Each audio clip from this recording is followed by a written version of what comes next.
Assalamualaikum warahmatullahi wabarakatuh. Nama saya Tariska Yona, NPM 1903011124, kelas SIE, MK Akuntansi, dosen pengampu Carmidas MAK. Di sini saya akan mempresentasikan hasil kerja saya. Yang pertama yaitu laporan laba rugi. Ada pendapatan di sini ada 6 bagian, yaitu yang pertama pendapatan murabahah, pendapatan bagi hasil musyarakah, pendapatan bagi hasil mudharabah, pendapatan ijarah, pendapatan usaha utama lainnya, dan pendapatan operasional lainnya. Lalu jumlahkan menjadi satu. Ada bagi hasil, yaitu hak pihak ketiga atas bagi hasil. Yang selanjutnya beban ada beban gaji, pegawaian, bonus dia, beban administrasi dan umum, beban usaha lain-lain, dan zakat, dan dijumlahkan juga menjadi satu. Pendapatan lain-lain, ada pendapatan beban non bonus usaha. Ada laba bersih sebelum pajak, yaitu terdapat pajak penghasilan. Lalu menghitung laba bersih setelah pajak dengan cara laba bersih sebelum pajak dikurang pajak penghasilan.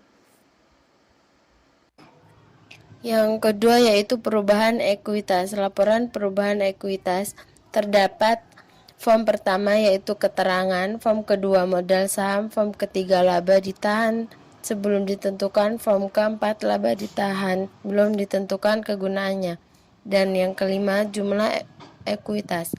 Yang pertama yaitu saldo Desember 2012 sebesar modal sahamnya sebesar 318 juta, laba ditahan sebelum ditentukannya sebesar 227.000, laba ditahan belum ditentukannya kegunaannya sebesar 301.140.000. Laba tahun 2012 sebesar 301 juta dan laba ditahan ditentukan min 301 juta. Saldo akhirnya modal saham sebesar 619 juta dan laba ditahan sebelum ditentukan sebesar 370.000. Dan jumlah ekuitas saldo akhir sebesar 6.019.370.000. Yang ketiga yaitu ada laporan posisi keuangan. Terdiri dari kas, penempatan pada BI, giro pada bank lain, penyisihan keuangan giro pada bank lain, efek-efek penyisihan, kerugian efek-efek, dan lalu hasilnya dijumlahkan menjadi satu. Terus selanjutnya ada piutang murabahah, penyisihan kerugian piutang murabahah juga dijadikan menjadi satu totalnya. Pembiayaan murabahah, penyisihan kerugian pembiayaan murabahah, pembiayaan musyarakah, penyisihan kerugian musyarakah dijadikan menjadi satu khusus pembayaran. Yang kedua, pinjaman kord, penyisihan kerugian pinjaman kord atau aset pajak tangguhan, totalnya jadikan menjadi satu. Terus selanjutnya ada aset tetap, akumulasi penyusuan aktiva tetap, aset lain-lain dijadikan pula menjadi satu totalnya. Yang selanjutnya ada kewajiban segera, giro wadiah, tabungan wadiah, kewajiban pada bank lain bagi hasil yang belum dibagikan, utang pajak, kewajiban lain-lain, totalnya dijadikan menjadi satu. Lalu ada lagi dana syirkah temporer, deposito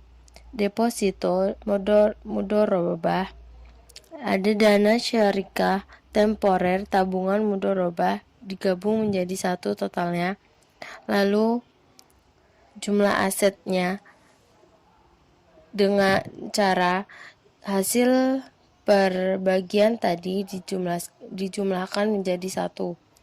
Lalu ada jumlah kewajiban dana syirkah temporer dan modal. Itu terdiri dari kewajiban segera, dana syirkah, dan modal saham. Dijumlahkan menjadi satu. Yang selanjutnya yaitu laporan arus kas. Yang pertama ada laba bersih berjumlah 556.100.000. Penyusutan yaitu sebesar 97 juta. Yang pertama ada arus kas dari aktiva operasional. Ada kas, ada penyisian kerugian giro pada bank lain, penyisian kerugian efek-efek, piutang murabahah, penyisian kerugian piutang murabahah, pinjaman kort, penyisian kerugian pinjaman kort, kewajiban segera, tabungan wadiah, kewajiban pada bank lain, bagi hasil yang belum dibagikan, dan kewajiban lain-lain. Nominal tersebut dijumlahkan menjadi satu. Yang kedua, arus kas dari aktiva investasi, yaitu ada investasi pembiayaan murabahah.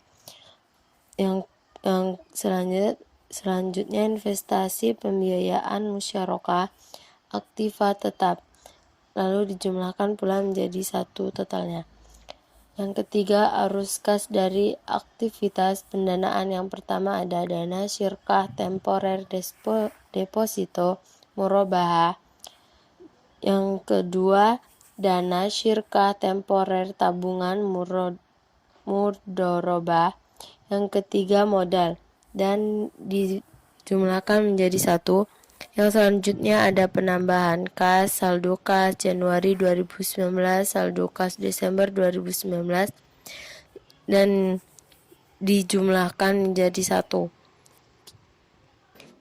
Yang berikutnya ada laporan rekonsiliasi dan bagi hasil, yaitu ada jumlah pendapatan usaha utama berjumlah 1.213.100.000.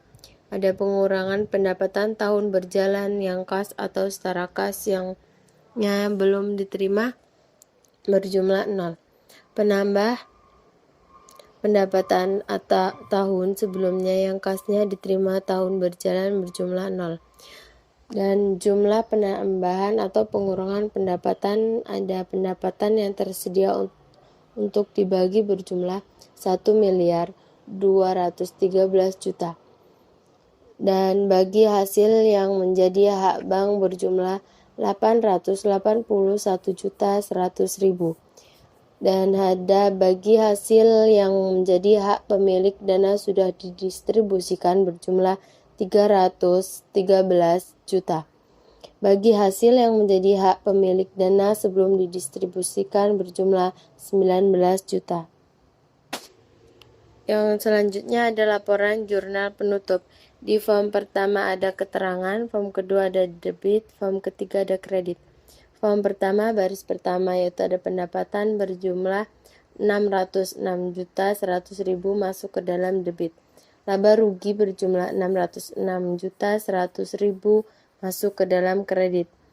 Ikhtisar laba rugi masuk ke dalam debit yang berjumlah 546 juta. Beban gaji berjumlah 356 juta masuk ke dalam kredit. Yang selanjutnya beban administrasi dan umum masuk ke dalam kredit yang berjumlah 136 juta. Beban usaha lainnya yang berjumlah 51 juta masuk ke dalam kredit. Ikhtisar laba rugi masuk ke dalam debit berjumlah 318 juta. Modal usaha berjumlah 318 juta masuk ke dalam kredit.